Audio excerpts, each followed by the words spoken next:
जय श्री गणाधिपते नमः, जय सूर्याय नमः। राधे राधे आप सभी को। मेरा नाम है राधिका और आज हम जानेंगे वृंदावन का इतिहास जो शुरू होती है 1515 ईस्वी में। कहा जाता है कि वृंदावन की खोज 1515 ईस्वी में चैतन्य महाप्रभु ने की थी।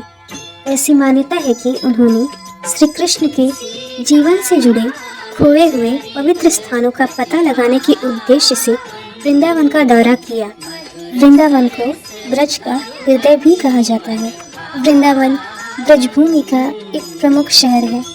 वृंदावन में श्री कृष्ण ने अपना संपूर्ण बचपन बिताया था। वृंदावन को हिंदू धर्म की वैष्णव परंपरा का एक पवित्र स्थान माना जाता है। यूँ तो वृंदावन में 5000 से भी ज्यादा मंदिर हैं। वृंदावन के आसपास के क्षेत्र को ब्रजमंडल कहा जाता है। वृंदावन भगवान श्री कृष्ण के अनेक लीलाओं से जुड़ा है। वृंदावन श्री कृष्ण की अलोक लीलाओं का केंद्र है। वृंदावन में विशाल संख्या में श्री कृष्ण और राधा रानी के मंदिर हैं। यहाँ बहुत संख्या में तुलसी के पौधे पाए जाते हैं, इसलिए इस स्थान को वृंदावन नाम दिया गया। वृंदा का मतलब तुलसी होता है। जब श्री कृष्ण बाल अवस्था में थे तब कंस द्वारा बढ़ते हुए अत्याचार को देखकर श्री कृष्ण का परिवार वृंदावन में जाके बस गया। वृंदावन में सबसे प्राचीन मंदिर श्री पर्यावरण बिहारी जी का मंदिर है। वृंदावन जो श्री कृष्ण और राधा रानी की नगरी है। इस स्थान पर अनेक ऐतिहासिक धरोहर, सैकड़ों आश्रम और कई गौशालाएं हैं। गौड़ीय वैष्णव और हिंदुओं के धार्मिक क्रियाकलापों के लिए वृंदावन विश्व भर में प्रसिद्ध है। वृंदावन से सूरदास, स्वामी हरिदास, चैतन्य महाप्रभु जैसे महर्षियों का नाम हमेशा के लिए वृंदावन से जुड़ गया है। वृंदावन से श्री राधा रमन मंदिर से ऐतिहासिक और किंवदंतियों के अनुसार वृंदावन में 7 ठाकुर जी हैं, जिनमें से एक स्वयं राधा रमन जी हैं। एक बात हमेशा याद रखें, जब भी वृंदावन जाए वहाँ से घर लौटते वक्त तुलसी, पेड़ पौधे, पत्तियाँ, मिट्टी आदि चीज ना लाएं। यहाँ की दुकानों पर हस्तशिल्प, फूल, धूप बत्ती, कपड़े उचित दामों पर मिलते हैं। तीर्थस्थल होने के कारण आपको इस क्षेत्र की प्राचीन वस्तुओं और लकड़ी के कामों का खजाना मिलेगा। बरसाना के राधा रानी मंदिर ने एक आदेश जारी किया है, जिसके तहत हाफ पैंट, शॉर्ट्स और मिनी स्कर्ट पहनकर मंदिर में प्रवेश करने वालों पर रोक लगा दी गई है। कृपया कर वृंदावन में रील बनाने के लिए ना जाएं, और वृंदावन जाएं तो सिर्फ भक्ति भावना लेकर ही जाएं। क्या आप जानते हैं ब्रज की माटी को ब्रजरज कहा जाता है। तो माटी को मिट्टी, बालू इत्यादि नामों से संबोधित किया जाता है, परंतु ब्रज की माटी को विशेषकर धार्मिक परंपराओं के अनुसार ब्रज कहा जाता है। कृपया कर वृंदावन की ब्रजभूमि को मिट्टी ना कहें, क्योंकि इस ब्रजभूमि में अनेक अच्छे कर्म किए, तब जाके इस ब्रजभूमि को कृष्ण और राधा की भूमि बनने का सौभाग्य मिला। यहाँ पर वृंदावन में एक बालाजी का आश्रम है, जहाँ पर कोई भी मनुष्य बिना पैसे दिए ठहर सकता है, किंतु आप जितने दिन इस आश्रम में ठहरेंगे उतने दिन आपको बालाजी आश्रम की सेवा करनी होगी। क्या आप जानते हैं वृंदावन का नाम वृंदावन कैसे पड़ा? आइए जानते हैं। ब्रह्मा पुराण में बताया गया है कि वृंदा जो पूर्व जन्म में तुलसी थी। वृंदा एक तपस्विनी थी। वृंदा ने एक वन में जाकर कठोर तपस्या की, जिस वजह से उस वन का नाम वृंदावन पड़ा। वृंदावन में यूँ तो कई मंदिर हैं, लेकिन आज हम वृंदावन की प्रमुख मंदिरों के बारे में बात करेंगे। वृंदावन के प्रमुख मंदिरों की श्रेणी में सबसे पहले आता है बांके बिहारी मंदिर। बांके बिहारी मंदिर का निर्माण स्वामी हरिदास जी ने किया था, जो कि कृष्ण भक्त थे। इसके साथ स्वामी हरिदास जी शास्त्रीय संगीतकार तथा कृष्ण उपासक संप्रदाय के प्रवर्तक भी थे। कहा जाता है कि स्वामी हरिदास जी को श्री कृष्ण छोटे से बच्चे के रूप में दर्शन दिया करते थे। ऐसा इसलिए क्योंकि स्वामी हरिदास जी श्री कृष्ण के लिए संगीत गाया करते थे। उसी संगीत को सुनने के लिए श्री कृष्ण एक छोटे से बच्चे के रूप में स्वामी हरिदास जी के पास आया करते थे। वह संगीत इतने मधुर होते थे कि श्री कृष्ण के दिल को छूते थे। एक बार स्वामी हरिदास की भक्ति से खुश होकर श्री कृष्ण और राधा रानी ने स्वामी हरिदास को दर्शन दिया और स्वामी हरिदास जी के पास रहने की इच्छा प्रकट की।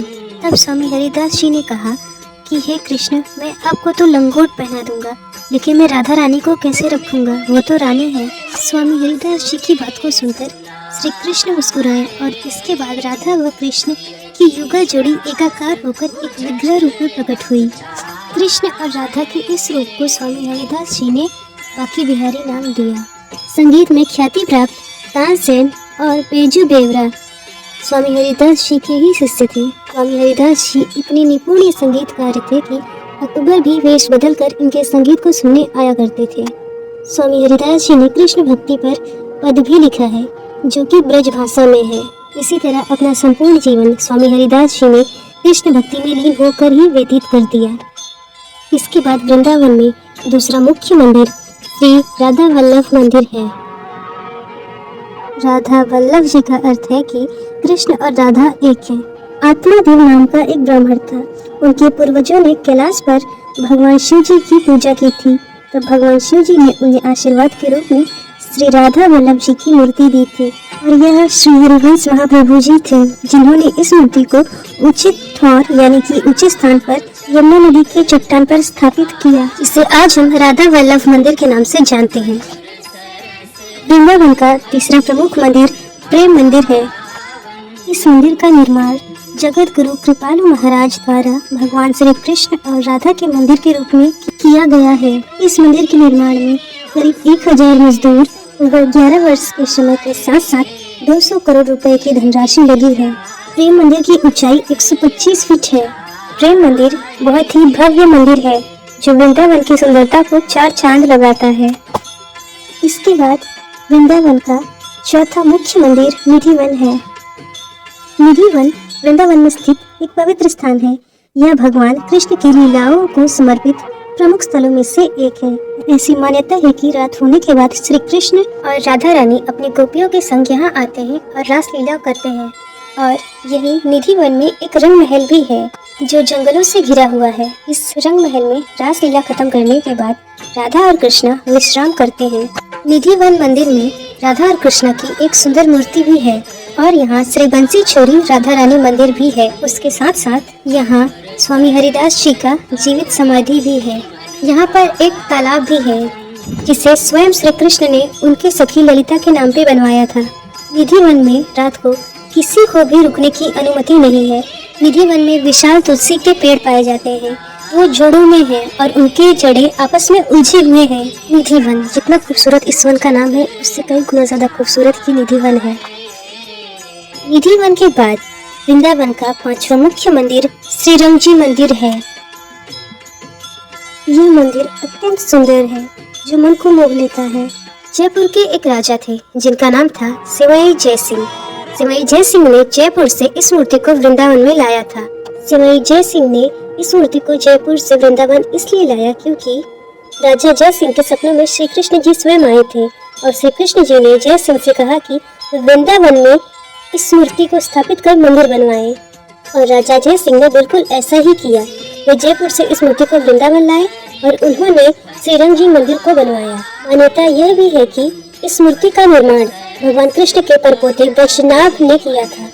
श्रीरंग जी मंदिर दूर दूर से लोगों को अपनी ओर आकर्षित करता है अपनी खूबसूरती की वजह से।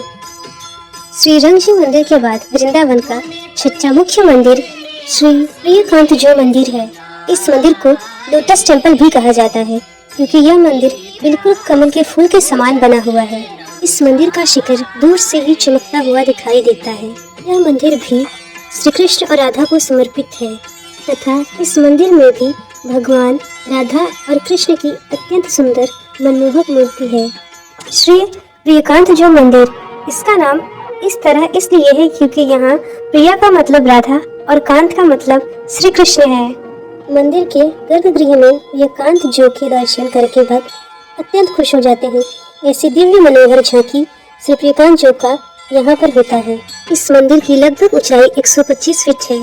इस मंदिर के निर्माण के लिए मकराना राजस्थान के संगमरमर का प्रयोग किया गया है। यह मंदिर प्राचीन भारत के कला और वास्तुकला में एक पुनः जागरण को दर्शाता है।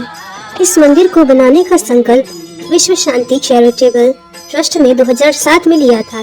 इस मंदिर की स्थापना श्री देवकी नंदन ठाकुर महाराज द्वारा 2009 में रखी गई थी। इस मंदिर को बनाने में 7 साल का समय लगा था। इसके प्रथम चरण की शुरुआत 2012 में हुई थी। इस मंदिर को 8 फरवरी 2016 में लोगों के लिए खोला गया। इस मंदिर का उद्घाटन श्री कप्तान सिंह सोलंकी, जो कि हरियाणा के राज्यपाल थे, उन्होंने किया था। इस खूबसूरत कमल जैसे मंदिर को देखने के लिए प्रतिदिन लाखों की भीड़ उमड़ती है। प्रियकांत जो मंदिर के बाद वृंदावन में 7वां मुख्य मंदिर अक्षय पात्र मंदिर है। अक्षय पात्र मंदिर, इस मंदिर का वास्तविक नाम राधा वृंदावन चंद्र मंदिर है, लेकिन अक्षय पात्र फाउंडेशन द्वारा स्थापित बड़ी रसोई के कारण इसे अक्षय पात्र मंदिर के नाम से जाना जाता है। अक्षय पात्र फाउंडेशन एक ऐसी संस्था है जो नॉन प्रॉफिटेबल ऑर्गेनाइजेशन है। इंडिया में यह संस्था स्कूल में बच्चों के लिए मिड डे मील प्रोग्राम को चलाती है। पूरे वृंदावन में यह अक्षय पात्र मंदिर प्राइमरी स्कूल के बच्चों को मुफ्त में खाना खिलाती है तथा उनके पोषण का भी पूरा ध्यान रखती है। वृंदावन में यह संस्था 2000 में बनाई गई थी। तब से लेकर अब तक यह संस्था अपना योगदान देती आ रही है बच्चों को मुफ्त खाना खिलाने के लिए। अक्षय पात्र मंदिर के बाद वृंदावन में 8वां मुख्य मंदिर जयपुर टेम्पल वृंदावन है। इस मंदिर का निर्माण 1917 में जयपुर के राजा माधव सिंह ने अपने गुरु ब्रह्मचारी गिरधारी शरण के कहने पर किया था।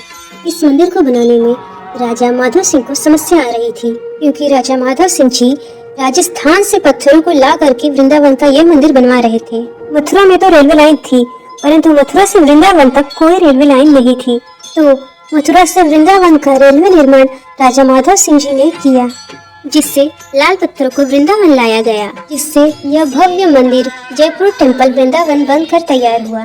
यह मंदिर जितना विशाल है उससे कई गुना ज्यादा सुंदर है। वृंदावन इतिहास का यह प्रथम चरण था।